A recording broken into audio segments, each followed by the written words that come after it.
Experience 11 days of Grand Europe trip with easy EMI of rupees 25,000 only with GT Holidays, South India's #1 travel brand.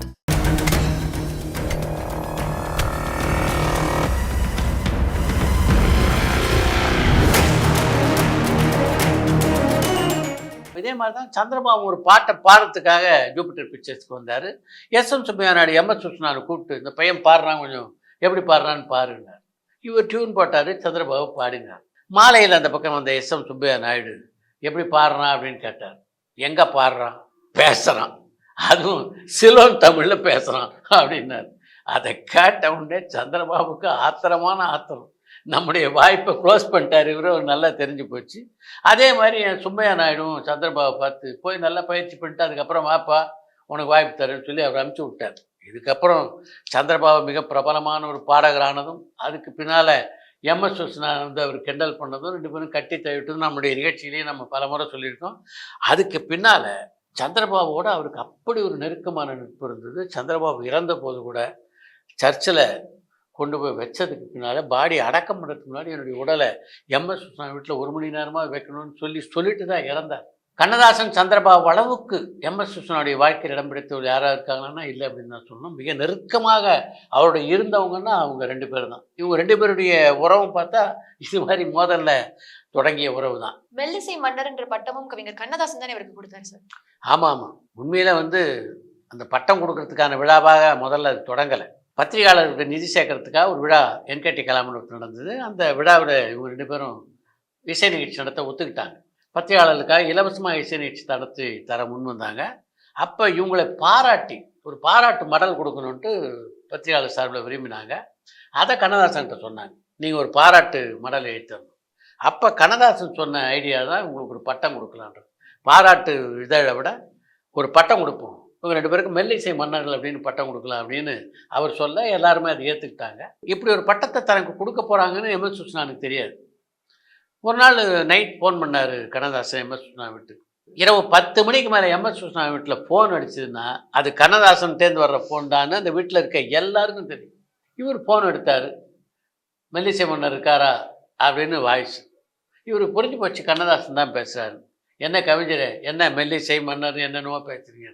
இல்லைப்பா, இப்படி ஒரு பட்டத்தை நாளைக்கு ஒன்று கொடுக்குறதா இருக்கும், நாளைக்கு விழாத அப்படின்னு ஒன்று. இவர் நோ நோ, எனக்கு அது மாதிரி பட்டம் வேணாம், பதவி வேணாம், இந்த பட்டம்லாம் நீங்கள் கொடுக்குறதா இருந்தால் அந்த விழாவுக்கே நான் வரமாட்டேன், இப்போயே தெரிஞ்சுங்க, நான் பாட்டு ஒரு பக்கம் இசையமைச்சிக்கிட்டு இருக்கேன், என் வேலையை என்னை பார்க்க விடுங்க அப்படின்னு இருக்காரு. என்ன நினச்சிட்டு இருக்கு நீ? நாளைக்கு யார் யாரெல்லாம் வராங்க? சிவாஜி வராரு, சந்திரபாபு வராரு, எல்லார் ஈஸ்வரி வராங்க, பி சுசிலா வராங்க, இத்தனை கலைஞர் வராங்க, டைரக்டர் ஸ்ரீதர் வராரு. அப்படிப்பட்ட விழா வந்து உனக்கு பட்டம் கொடுக்கணும்னு முடிவு பண்ணியிருக்காங்க. தடால்னு இங்கே வந்து வான்னு சொன்ன என்ன அர்த்தம்?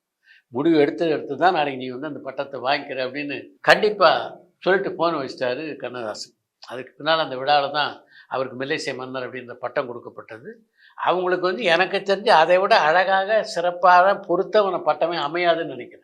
மிகச்சரியாக பொருத்தமாக அமைந்த பேர் அது. அவங்க 2 பேரும் பிரிந்த போது கூட மெல்லிசை மன்னர்கள் அப்படின்னு பிரிஞ்சு மெல்லிசை மன்னர் விஸ்வநாதன், மெல்லிசை மன்னர் ராமூர்த்தின்னு பிரியறது கூட அது வந்து வசதியாக இருந்தது. பட்டத்தை கூட அவ்வளோ சுலபமாக பிரிக்கக்கூடிய ஒரு பட்டமாக அமைஞ்சதுன்றது பெரிய விஷயம்தான். கண்ணதாசனுக்கு அடுத்தபடியா இரட்டையர்களான விஸ்வநாதன் ராமமூர்த்தி இணைஞ்சு அதிக படங்கள்ல வேலை பார்த்தவங்கன்னா கவிஞர் வாலி தான். எந்த படத்துல இருந்து அவங்க எல்லாம் சேர்ந்து ஒர்க் பண்ண ஆரம்பிச்சாங்க சார்? இதயத்தில் திரைப்படம் தான் மெல்லிசை மன்னர்களோட வாலி பணியாற்ற தொடங்கி முதல் படம். ஆனால் அதுக்கு முன்னாடி எம்எஸ் விஸ்வநாதனை ஒரு முறை சந்திச்சிருக்காரு வாலி. எம்எஸ் விஸ்வநாதனுடைய மிக நெருங்கிய நண்பர் வி கோபாலகிருஷ்ணன், வி கோபாலகிருஷ்ணனுடைய நெருங்கிய நண்பர் வாலி. வாலியை எப்படியாவது ஒரு பிரபலமான பாடலாசிரியர் ஆக்கணும்னு வி கோபாலகிருஷ்ணன் பட்ட கஷ்டம் இருக்க கொஞ்சம் நஞ்சம் இல்லை அப்படின்னு தான் சொல்லணும். அப்போ வி கோபாலகிருஷ்ணன் ஒரு ஸ்கூட்டர் வச்சுட்டு இருந்தார். அந்த ஸ்கூட்டரில் தினமும் வாலி ஏற்றுக்குவார். கம்பெனியாக போய் நிற்பார், இவருக்கு வாய்ப்பு கொடுங்க, இவர் ஒரு அற்புதமான பாடலாசிரியர் அப்படின்னு. என்னவோ நடக்கவே இல்லை. அவர் முயற்சி பண்ணாத இயக்குனர்களே இல்லை, முயற்சி பண்ணாத தயாரிப்பாளர்களே இல்லை, முயற்சி பண்ணாத இசையமைப்பாளர்களே இல்லைன்னு சொல்லலாம். அப்படி ஒரு நாள் எம்எஸ் விஸ்வநாதனுடைய வீட்டுக்கு கூப்பிட்டு வந்தார் வாலியை வி கோபாலகிருஷ்ணன். 2 பேரும் மிக நெருங்கிய நண்பர் அப்படின்றதுனால வி கோபாலகிருஷ்ணன் வந்தவுடனே அப்படி கட்டி தழுவி வரவேற்றார் எம்எஸ் விஸ்வநாதன். அந்த நெருக்கத்தை பார்த்தாரு வாலி. இவ்வளோ திக் ஃப்ரெண்ட்ஸாக இருக்காங்க, நிச்சயமாக கோபாலகிருஷ்ணன் எதையாவது சொல்லி நமக்கு பாட்டு சான்ஸ் வாங்கி தந்துடுவார் அப்படின்னு நம்பிக்கையோடு இருந்தார் வாலி. எப்போவுமே வாலி இது மாதிரி இசையமைப்பாளர் சந்திக்க போகும்போது கையில் ஒரு நோட்டு புத்தகத்தோடு போவார். அதில் அவருடைய பாடல்கள்லாம் இருக்கும். அந்த புத்தகத்தை எடுத்து விஸ்வநாதன்ட்ட கொடுத்தாரு. அவரும் படித்து பார்த்தார். படித்து பார்த்துட்டு உள்ள பையனை கூப்பிட்டாரு, காப்பி கொண்டு வாங்கன்னாரு. காப்பி கொண்டு வந்தாருங்க அவர் வீட்டில் இருந்து வேலைக்காரம்மா. எல்லாருக்கும் காப்பி கொடுத்தாங்க. எல்லாம் காப்பி குடித்தாங்க. காப்பி குடித்து முடித்த உடனேவும் ஒரு இந்த பாடல் வரிகளை பற்றி எதையாவது சொல்வாரான்னு பார்த்துக்கிட்டே இருக்கார் வாலி. அவர் ஒன்றுமே சொல்லலை. அப்புறம் ஏதோ மற்ற விஷயங்கள்லாம் பேசியிருந்தாங்க. சந்திப்போன்னு சொல்லிட்டு கோபாலகிருஷ்ணனும் இவரும் கிளம்பிட்டாங்க. அப்போ கோபாலகிருஷ்ணன் மட்டும் தனியாக கூப்பிட்டு ஏதோ சொல்லி அனுப்பிச்சி விட்டார். வெளில வந்து கோபாலகிருஷ்ணன் சொன்னார், அவர் சொல்கிறது இருக்கட்டும், நீ முயற்சி பண்ணுறது பண்ணு, நிச்சயமாக வந்து ஒரு வாய்ப்பு கிடைக்கும். அவர் அப்படி சொல்லும்போதே தெரிஞ்சு போச்சு விஸ்வநாதன்கிட்ட வாய்ப்பு இல்லை இவருக்கு. அவர் என்ன சொல்லியிருக்காரு இவர்கிட்டன்னா, படித்து பார்த்தப்பா அவர் எழுதிய பாட்டெல்லாம், நீ வந்து அவர் திருச்சியை சேர்ந்தவன்ற, பேசாமல் திருச்சிக்கு போய் நல்ல வேலை பார்க்க சொல்லு, இங்கே போராடி முன்னுக்கு வரதெல்லாம் கஷ்டம் இந்த பாட்டெல்லாம் வச்சு அப்படின்ட்டார். இப்படி சொன்ன எம்எஸ் விஸ்வநாதன் தான் இதயத்தில் நீ படத்தில் ஒரே ஒரு பாட்டை வாலி எழுதினோடனே வி சீனிவாசன், அந்த படத்துடைய இயக்குனர் வி சீனிவாசன் கூப்பிட்டு இந்த படத்துடைய எல்லா பாடல்களையும் அவர் எழுதிட்டு வந்தார். அப்படி எழுதியிருந்தார் அந்த படத்தில் வாலி. அந்த படத்துக்கு பாடல் எழுதியதை பற்றி அதுக்கு பின்னால் பல மேடைகளில் வாலி பேசியிருக்கார். இதயத்தில் நீ திரைப்படத்தில் எம்எஸ் விஸ்வநாதனுடைய இசையிலே பாடலை எழுதுறதுக்கு முன்னால் எனக்கு சாப்பிட்றதுக்கு சோறு இல்லை, பாட்டு எழுதுறதுக்கு பின்னால் சாப்பிட்றதுக்கு எனக்கு நேரம் இல்லை, அந்த அளவுக்கு பட வாய்ப்புகள் குவிந்ததுன்னு, அந்த அளவுக்கு மிகப்பெரிய வெற்றி கூட்டணியாக ரெண்டு பேருடைய கூட்டணி அமைஞ்சது. ஒரு பக்கம் எம்ஜிஆர், ஒரு பக்கம் சிவாஜி, ஜெமினா, சேஷாந்திரன், முத்துராமன், ஜெய்சங்கர், எல்லாருடைய படங்களுக்கும் இவங்க ரெண்டு பேரும் சேர்ந்து பணியாற்றினாங்க. பல வெற்றி பாடல்கள் இவங்க எல்லாருக்குமே கொடுத்தவங்க தான் இந்த இரட்டையர்கள். பல வெற்றி படங்களை கொடுத்த எம்எஸ் விஸ்வநாதன் ராமமூர்த்தி கூட்டணி எப்போ பிரிஞ்சாங்க, ஏன் பிரிஞ்சாங்க? அவங்க ஏன் பிரிஞ்சாங்க அப்படின்றத விட அவங்க பிரிஞ்சது துரதிருஷ்டவசமானது அப்படின்னு தான் சொல்லணும். இசை ரசிகர்களுக்கெல்லாம் ஒரு மிகப்பெரிய ஏமாற்றமாக அமைந்தது தான் அந்த பிரிவு. ரெண்டு பேர் ஒன்றா சேர்ந்து பணியாற்றும் போது நடுவில் ரெண்டு பேர் வெவ்வேறு வார்த்தைகளை சொல்லிட்டு தான் இருப்பாங்க. இந்த பக்கம் சில பேர் சொல்லுவாங்க, அந்த பக்கம் சில பேர் சொல்லுவாங்க. அப்படி சில மனத்தாங்கல்கள் டி.கே. ராமமூர்த்திக்கு இருந்திருக்கு அப்படின்னு நினைக்கிறேன். இதெல்லாம் மீறி இன்னொரு நிகழ்ச்சியும் இதுக்கு காரணமாக சொல்கிறாங்க. சர்வசுந்தர படத்தில் ஒரு பாடல் பதிவு எப்படி நடக்குது அப்படின்றத விளக்கமாக காட்டியிருப்பாங்க. அதில் எம்எஸ் விஸ்வநாதன் தான் அப்படி கண்டக்ட் பண்ணிக்கிட்டு இருப்பார். ஒரு பக்கம் டி.எம். சுந்தரம் பாடுவார், இசைக்கலைஞர்லாம் வாசிப்பாங்க. அவனுக்கென்ன அழகிய முகம்.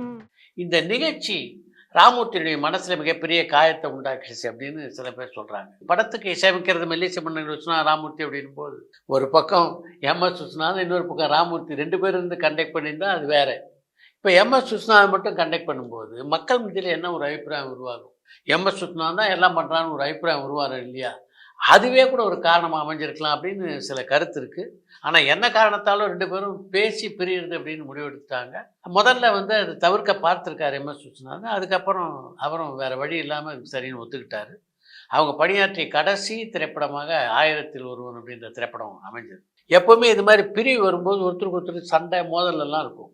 ஆனால் இவங்க ரெண்டு பேர் விஷயத்தில் என்னென்ன பாராட்டத்தக்க போற்றத்தக்க விஷயம் அப்படின்னு சொல்லலாம். நண்பர்கள் எப்படி இருக்கணும் அப்படின்றதுக்கு உதாரணம் அப்படின்னு சொல்லலாம். ரெண்டு பேர் பிரிஞ்சிட்டாலும் ஒருத்தர் ஒருத்தர் மேலே வந்து பரஸ்பரம் மிகப்பெரிய மரியாதை வச்சுருந்தாங்க. சில காலத்துக்கு பின்னால் எங்கேருந்தோம் வந்தால் அப்படின்ற படத்தில் ரெண்டு பேரும் சேர்ந்தாங்க. நாம் ஏன் பிரிஞ்சோம் அப்படின்னு இவங்களுக்குள்ளேயே கேள்வி கேட்டுக்கிட்டு சேர்ந்தாங்க. சேர்ந்ததுக்கு பிறகு படத்துக்கு இசையமைக்கிறது அப்படின்னு மட்டும் கிடையாது. ஏதோ ஒரு விழாக்கு எம்எஸ் விஸ்வநாதன் போனால் கூட அந்த விழாவில் கலந்துக்கிறதுக்கு ஒரு 5 லட்ச ரூபா பணம் கொடுத்தா 2.5 லட்ச ரூபா ராமமூர்த்தி கொடுத்துருங்க. அந்த அளவுக்கு மிகப்பெரிய மனதுக்கு சொந்தக்காரராக இருந்தவர் தான் எம்எஸ் விஸ்வநாதன். அதனால தான் அவங்களுடைய நட்பு அத்தனை காலம் நீடிச்சது. இவங்க ரெண்டு பேரும் பிரிஞ்சதுக்கு அப்புறமா எம்எஸ் விஸ்வநாதன் பல படங்களுக்கு இசையமைச்சாரு. ஆனா ராமமூர்த்திக்கு பெருசா வாய்ப்புகள் வந்த மாதிரி தெரியலையே. உண்மைதான். ராமமூர்த்தி இசையமைத்த படங்களுடைய எண்ணிக்கை மிக குறைவு தான். இந்த சினிமா உலகத்தை பொறுத்த வரைக்கும் எல்லா திறமைசாலிகளுக்கும் இங்கே வந்து மரியாதையும் வேலையும் கிடைச்சது தான் என்ன. அப்படி அதிகமாக திறமை இருந்தும் வேலை கிடைக்காம போன ஒரு இசையமைப்பாளராக தான் நான் ராமமூர்த்தியை பார்க்குறேன். எம்எஸ் விஸ்வநாதன்டேருந்து பிரிந்து வந்ததுக்கப்புறம் ராமமூர்த்தி இசையமைத்த பாடல்கள்லாம் கேட்கும்போது அவர் எவ்வளோ பெரிய திறமைசாலி அப்படின்றத யாரும் அவ்வளோ எளிதில் புரிஞ்சுக்கலாம். அந்த அளவுக்கு மிகச்சிறப்பாக பல பாடல்களுக்கு இசையமைத்தார் டி.கே. ராமமூர்த்தி. ஆனாலும் அவருக்கு வாய்ப்பு வரல. இதை வந்து காலத்தின் கோலம் அப்படின்னு தான் சொல்லணும். தமிழ் சினிமாவினுடைய போக்கியை மாத்தின இயக்குநர்கள்னா Sridhar sir and Balachander sir. இவங்க ரெண்டு பேருடைய படங்களுக்குமே மிக அற்புதமான பாடல்களை கொடுத்தது தான் எம்எஸ் விஸ்வநாதன். யாரால மறுக்க முடியும்? ஸ்ரீதருடைய படத்துல எவ்வளவு அற்புதமான பாடல். ஒரு பக்கம் நெஞ்சில் ஒரு ஆலயம் ஆகட்டும், இன்னொரு பக்கம் ஊட்டி ஒரு உருவாகட்டும், இன்னொரு பக்கம் காதலிக்க நேரமில்லை ஆகட்டும், எல்லா பாட்டுமே அமக்கலமான பாட்டு அப்படின்னு தான் சொல்லணும். அதே மாதிரி தான் கே. பாலச்சந்தரோடு எம்எஸ் விஸ்வநாதன் இணைந்து பணியாற்றிய படங்களும். அனுபவி ராஜா, அனுபவி, பாமாவதி, எந்த படத்தை எடுத்துக்கிட்டாலும், காவிய தலைவி, இப்படி எந்த படத்தை எடுத்துக்கிட்டாலும் 2 பேரும் சேர்ந்து கலக்கியிருப்பாங்க. குறிப்பாக கே. பாலச்சந்தருடைய MS விஸ்வநாதன் பணியாற்றிய பல படங்கள் இருக்க, இன்னி வரைக்கும் மறக்க முடியாத படங்களாக மட்டும் இல்லை, ரசிகர்கள் கொண்டாடுகின்ற படங்களாக இருக்குது. இந்த நேரத்தில் எனக்கு ஒரு சின்ன வருத்தம் உண்டு.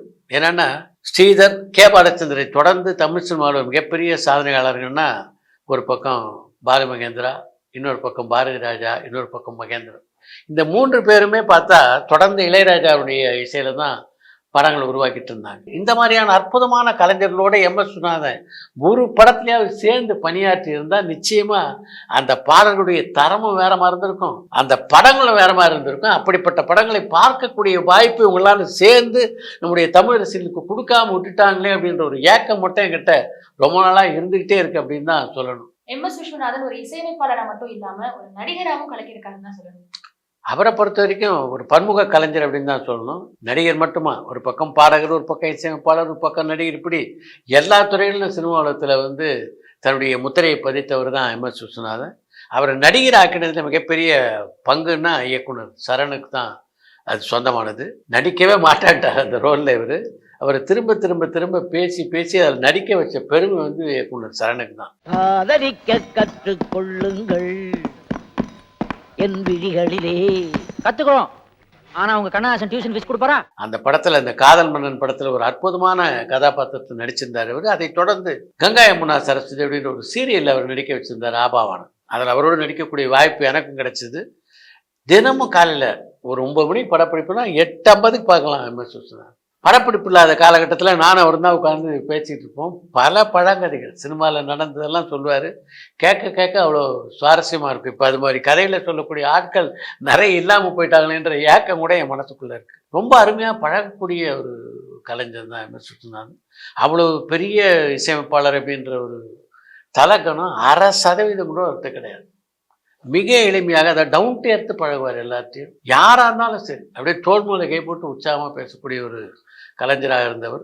அவருடைய மறைவும் சரி, TK ராமூர்த்தி அவருடைய மறைவும் சரி, தென்னிந்திய திரை இசை ரசிகர்களை பொறுத்த வரைக்கும் ஈடு செய்ய முடியாத ஒரு இழப்பு அப்படின்னு தான் சொல்லணும். வயது மூப்பின் காரணமாக தான் 2 பேரும் இறந்தாங்க அப்படின்னாலும் எந்த ரசிகராக அதை ஏற்றுக்க முடியலன்னா அதுக்கு காரணம் தமிழ் சினிமா உலகத்தை பொறுத்தவரைக்கும் அவருடைய பங்களிப்பு அந்த அளவுக்கு இருந்தது தான். இசையமைப்பாளர் MS விஸ்வநாதன் பத்தி தெரியாத நிறைய விஷயங்கள் ஷேர் பண்ணீங்க.